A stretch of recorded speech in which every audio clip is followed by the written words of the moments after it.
gentlemen, ChaosWulff here, and welcome back to episode 2 of Refuel with Wulff. Now, I know this has been a long time coming, but there's a couple of reasons for this. Some of them good reasons, some of them not quite so good. One of the good reasons is the fact that I've been extremely busy on the beta servers, trying to bring out as many ship reviews as I can. Not just that, but actually going through all the changes that are happening in 1.4. And as for the not quite so good reason, I've kind of been putting off doing it because I have had so much to do, it's ridiculous. So yeah, but we're here now, so let's move on. And one of the reasons why I decided now I've got to kick up the ass to actually do this again is the fact that I've got some news for you guys. A couple of days ago I actually received an email from the Frontier community staff, and I've been invited to go to EGX in Birmingham to go and sit on a panel there with some of the developers and some other heads of community over there. So that is going to be absolutely amazing. It's something I just had to go and say yes to. So I'm actually going to be at EGX on the 25th and 26th, possibly some of the 27th as well. I'm not quite sure yet, because I have to fly back to Norway on the Sunday, so I don't know if I'm going to have time to be there. But yes, I'm going to be sitting there with hopefully being able to pose some questions to the developers. If so, let me know down in the comments below what kind of questions you would like me to ask the developers,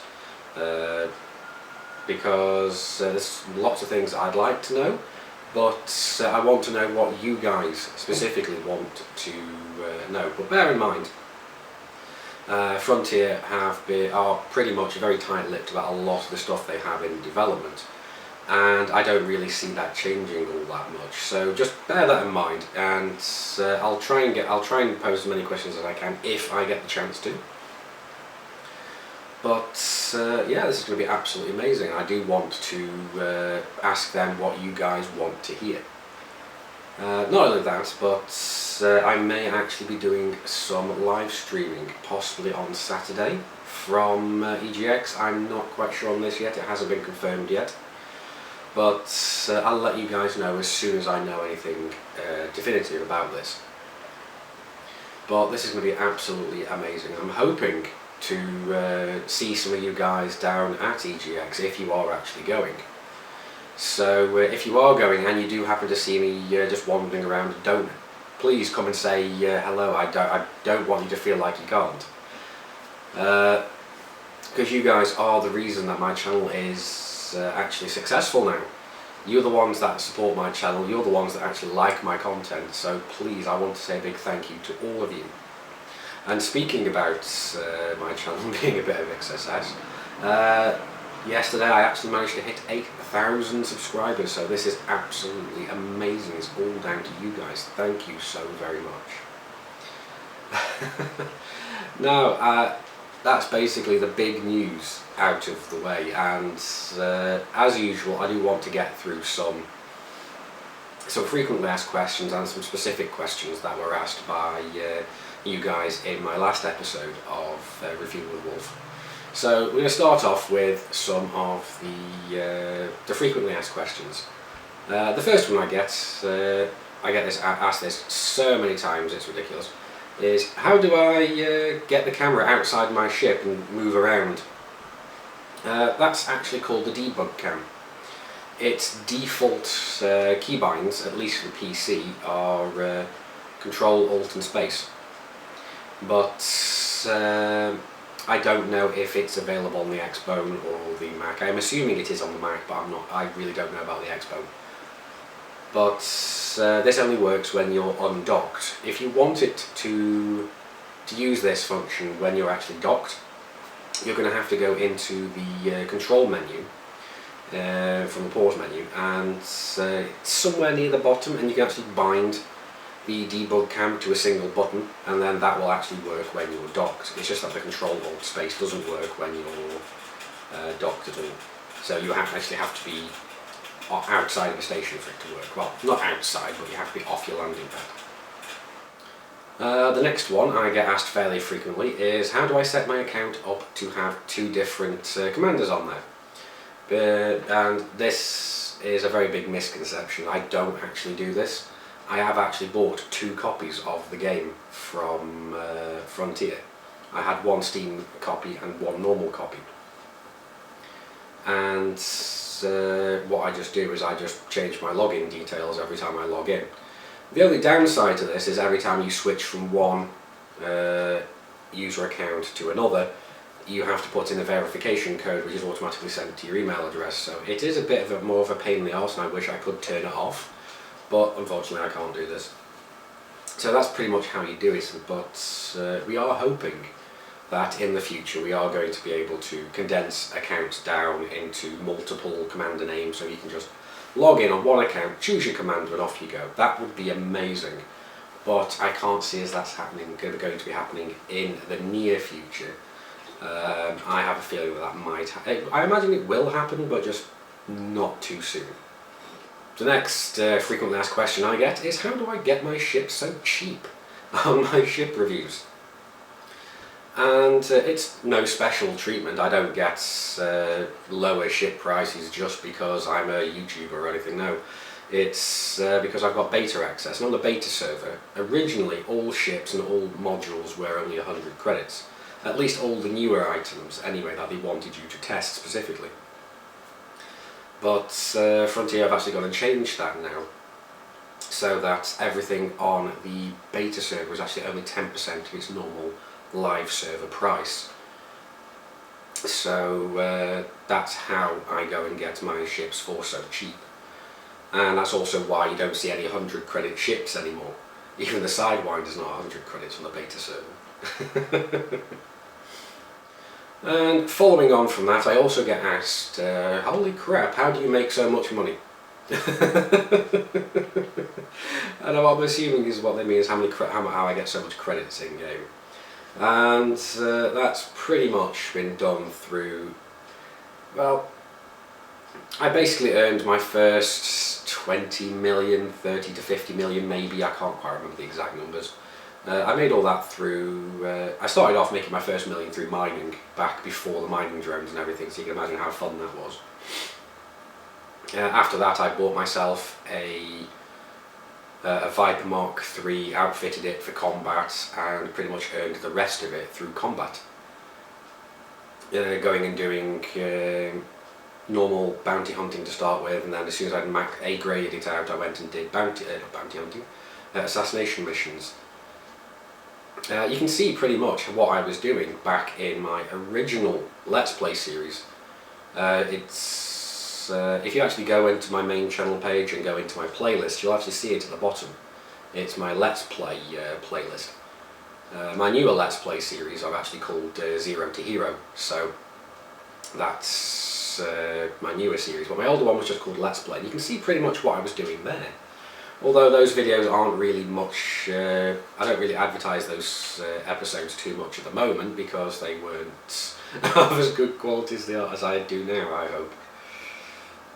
But yes, now after that, after I earned about 50 million or so, I started basically going in for a bit of trading. I bought myself I'd earned a bit more than this actually. I'd bought myself a Python. And I'd originally set it up for like combat / trading, so I could do whatever the hell I wanted. And I had about 180 tons of cargo space in there, so I was doing a little bit of trading, a little bit of combat, a little bit of everything really. A few missions here and there. But after about a week or so, I upgraded from my Python to a Type 9 and went full on trading, because I was earning several million an hour just doing trading. And I was doing my standard 8-stop trade run with Commander Dark Widow and a few other commanders, and we were just making silly amounts of money, so eventually I ended up having enough money to buy my Anaconda and upgrade to do some trading as well. The Anaconda doesn't hold as much cargo as the Type 9, but it travels faster. So I was making the same amount of money, if not more. And that's pretty much what I did up until the point where I am now, where I can pretty much do whatever the hell I want. So pretty much it's just a combination of doing lots of different things and knowing when to upgrade my ship when I'm doing trading. My pretty much rule of thumb is to upgrade your ship to the next best ship when you have enough money to buy the ship, outfit for the maximum amount of cargo capacity, have your rebuy cost and enough to get at least a B-rated jump drive and your cargo.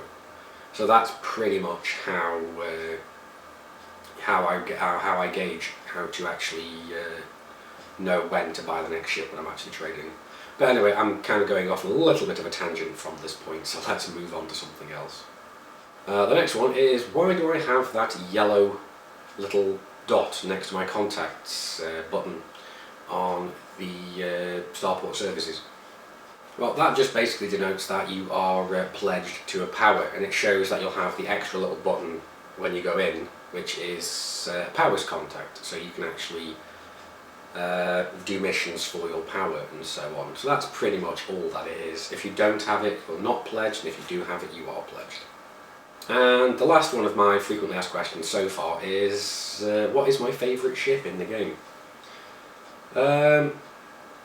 That's kind of interesting. The first favourite ship I really had was the Viper. I really loved that ship. But then after having the Federal dropship, I really loved that ship. After getting used to it, because it was a bit of a steep learning curve as the dropship. But after I upgraded from the dropship to a Python, I then started loving the Python. I know it's a bit of a cop-out because the Python is a really good ship, and a lot of people really like it, but a lot of people really like it for a reason. And that's because it is a very good ship that has very good, a diverse number of roles. You can, if you wish, go and explore in it, because you can get a fairly decent jump range out of it. It is a very good trader. It is, I hesitate to say it's the best trader before the Type 9. It's very good at combat. You can just do so much in it. I've currently got mine set up as a combat scavenger. So going out doing combat and then just picking up any cargo and selling it off. So that's pretty much what I've got mine set up as. Commander Embryo had one as a long range miner. So it's a very, very diverse ship and you can do so much with it. But yes, my favourite currently is the Python. But anyway, that's pretty much all the frequently asked questions for this episode. But I wanted to talk to you about something else before we actually move on to the proper questions, and that is basically us guys, the Wulff Pack, becoming a minor faction in the game. Now, we have already registered for this, and if you've been following the Facebook group, the Wulff Pack Central Command, then you'll already know what, well, you should at least already know what we've actually chosen and gone with. But if you haven't, or even if you are with it and didn't see it, if you've joined after the fact, then I'll basically just give you a quick rundown now. We have chosen our starting system, we've chosen the name of our minor faction and what government type it's going to be. We even have a nice little bio for it. But just so you know, what we have gone for is the minor faction is actually going to be named the Wolves of Jonai. Jonai being the system that we've actually chosen to go to. And the reason we went for this rather than calling ourselves the Wulff Pack in-game is it actually sounds a bit more, it sounds like it's something that would actually already be in the game. Just calling ourselves the Wulff Pack in the game, it just sounded like it was kind of tacked on and it didn't seem quite right. We wanted something that would fit lore-wise and so on. As I said, we are in the Jonai, and the reason we actually chose Jonai rather than our original home system of Wulff 906 is because Wulff 906 is in the middle of Zachary Hudson space, and because our minor faction will have the chance one day to become a power, we don't want to be assaulted on all sides by one of the most aggressive combat-oriented powers of all time right off the get-go. So we've chosen Jonai, which is hopefully far enough outside of the current power play map that we can actually get a little bit of a head start before power play comes to us, and we have to start defending ourselves. Hopefully we'll get a bit more chance to build up our strength first. But also Jonai is actually one of the stops on my current favourite trade route, so that really does help as well. And now, as for our government type, we are actually going to go for a dictatorship. We did actually vote for it on the Facebook groups, and this is what we actually came up with. The idea is that the leader will always listen, but his word is law. And as to our faction alignment, we're actually gone for an independent faction. And the reason for this is I don't actually want to tie ourselves down to either the Federation or the Empire or the Alliance or whatever, because I know we have players from all of these and I don't want to favour any specific one. I mean, personally I prefer the Federation, but I know that Commander Darkwidow is a big Imperial player. And going for the independents means that you're not really going to be losing much in the way of either Federation or the Empire really, so hopefully it's going to minimise problems for anybody trying to go and get themselves Clippers or the new Federation ships. And currently, as you know, we are currently in the open beta, the stress test called Mayhem, and we're hoping to have our minor faction actually introduced during this stress test. Currently, as I am recording this, we are not actually in the game as yet. I have gone and checked, but other minor factions have already been introduced. But I'm not worrying about this as yet. I have actually sent an email to Frontier actually asking when we can expect to be introduced, but I haven't had a reply as yet, which is not surprising because they're going to be extremely busy dealing with this. But and as long as we're actually introduced at some time during this beta, I don't mind, but as long as we're definitely introduced when we actually go live with 1.4, then that's going to be absolutely awesome, because then we can actually start working on expanding our sphere of control and influence. So that's going to be absolutely awesome, and I really can't wait to get started doing that. Because we have done something similar to this before. We have actually backed the independence of Tetanang, but this is just going to be so much more personal because it's actually going to be our own personal minor faction, and I'm really looking forward to doing this. But anyway, enough of that, guys. Let's actually go and cover some of your questions that you had for me in the last episode. Now, I know it's been a while for me actually getting around to this, and I do apologise again, but I'm here now and we're actually answering these questions now, so let's get on with it. The first one is by Josiah Matthews, and he was actually asking, can I do 1080p 60 frames per second videos? And I would really love to do this, but at the moment there's a couple of factors that are actually stopping me from doing this. The first one is the fact that the last time I tried to do a 60 frames per second video, my editing software had a massive hissy fit and refused to deal with it. My editing software is fairly old. I'm actually running Pinnacle Studio. It's the first editing software I learned to use, and I really cannot be bothered to try and learn a new one as yet. I may do one day, but right now I'm just sticking to what I know. And the second one is also the fact that my internet connection here has an absolutely horrendous upload speed of 1 megabyte. So if I tried to do a 60 frames per second video, the file size would be so large it'd take me about 24 hours to upload about half an hour's worth of footage. So that's just really not doable for me at the moment. So until I get either better internet, or well, both better internet and a better editing software, I'm not going to be doing 60 frames per second videos, so sorry, no. Another question from Jimmy's House Videos actually asks me why on some of my videos do I have the little tag at the end saying assist on and others don't. Well, the thing with that is there's a couple of reasons why some of them do and some of them don't.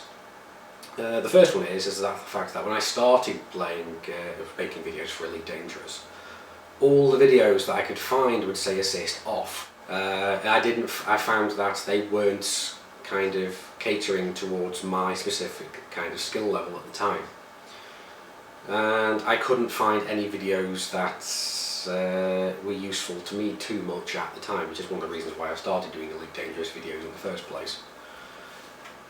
But I decided that, okay, I'll do these videos and I'll tag them assist on, so people know that I'm not actually flying with assist off. The problem is after that is that I kept forgetting to put them on some videos, and in the end I decided not to bother actually putting them on that tag on the videos anyway, because people already knew that I didn't use assist off anyway. SJ Parkinson wants to know how many commanders have I actually met face to face, and I think only one thus far. But I say met in about the loosest, the loosest meaning of the phrase. One of you guys actually spotted me in a grocery store whilst me and Mrs. ChaosWulff were buying our weekend groceries, and he wasn't sure if it was me or not, so he didn't actually say anything until he actually messaged me on one of my videos. So that's kind of funny. It's the first time that I actually know of that one of you guys has actually recognised me. So that was really cool. Skystalker asks, can I actually do some collaborations in Elite Dangerous with the Mighty Jingles?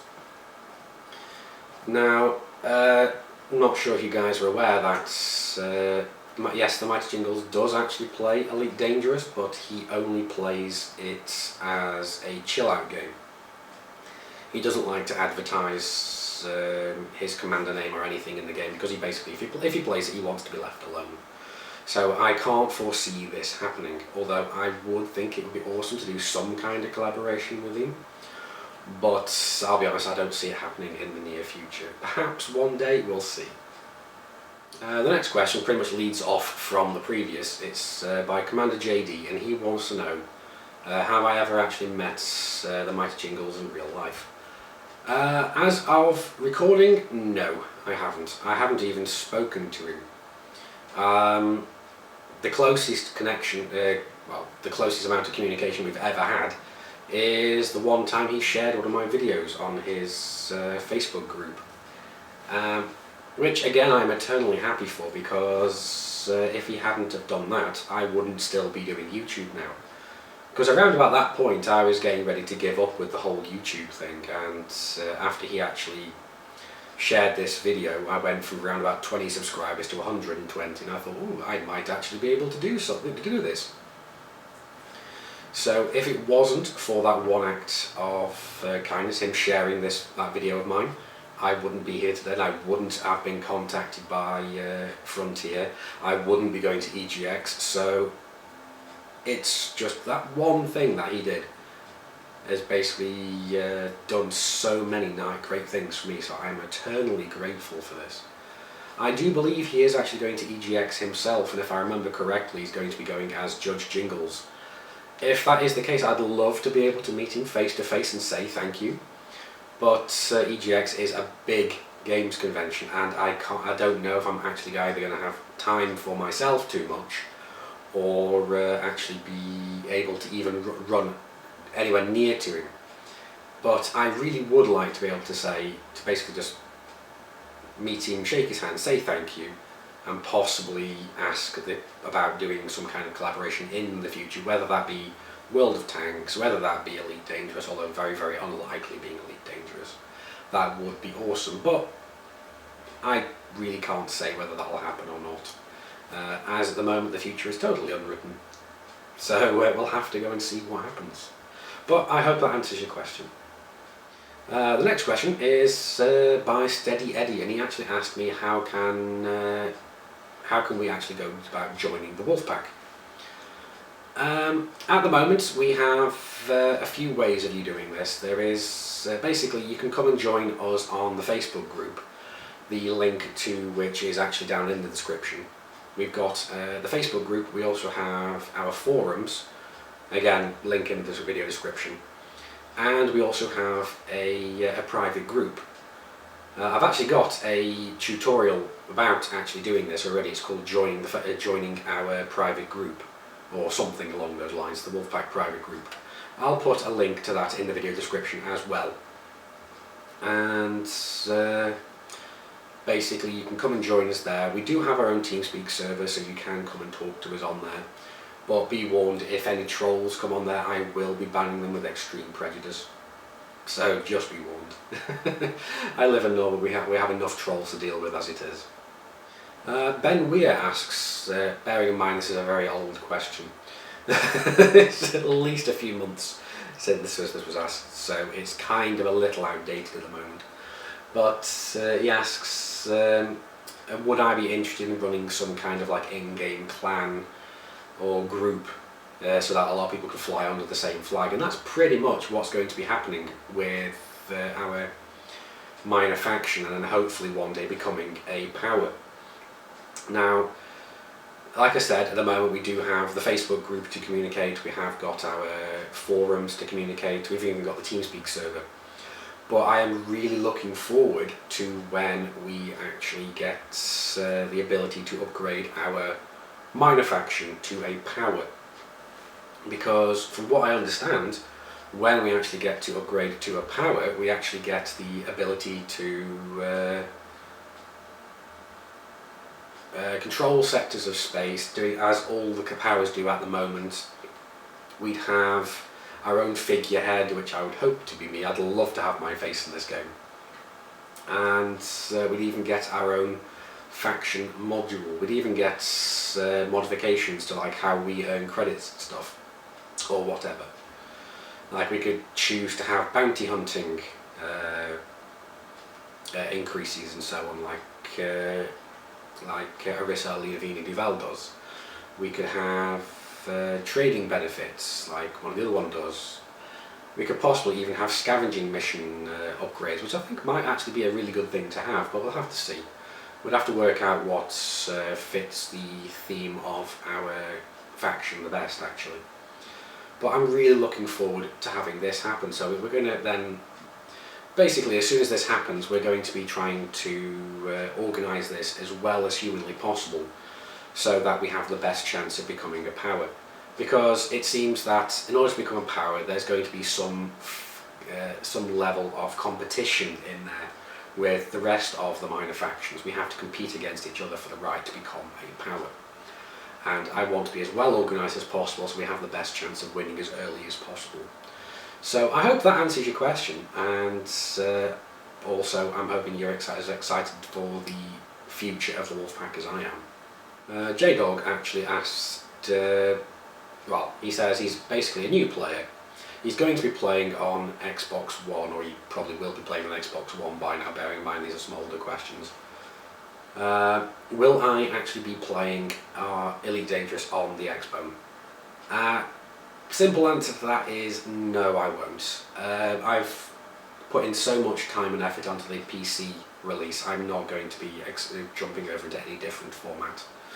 Not only that, but I don't actually own an Xbone. I have an old Xbox 360 and that's enough for me.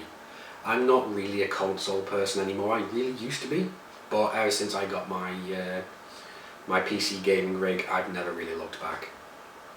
So I really hope that answers your question, and lets you know why I won't be doing it.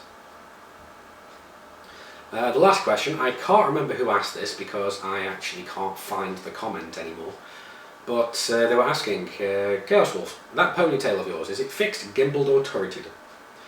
Now, it used to be gimbaled because it used to be a lot longer, but I've actually cut my hair a bit recently, if you may have noticed, and it's now a fixed weapon, so I'm hoping to get a little bit more damage out of it. That's terrible, I know. But anyway guys, that's pretty much the end of this episode. And yes, next week I am actually going to be in Birmingham for the EGX show. for at least 2 of the days. So Friday and Saturday I'm at least going to be there for those 2 days. And I really hope to see some of you guys down there if you are going. But I'm really looking forward to this opportunity as well. And I really do hope to be able to bump into some of you, and not only that, but hopefully the mighty Jingles, but we'll see. We don't know what will happen. It's very unlikely I'll be able to go and meet him. But it would be awesome. But anyway guys, as I said, it's the end of the episode. I hope you've enjoyed it. If so, please do hit that like button. It really does help my channel out. And if you haven't already, hit the big subscribe button. You'll get notifications from whenever I release new videos.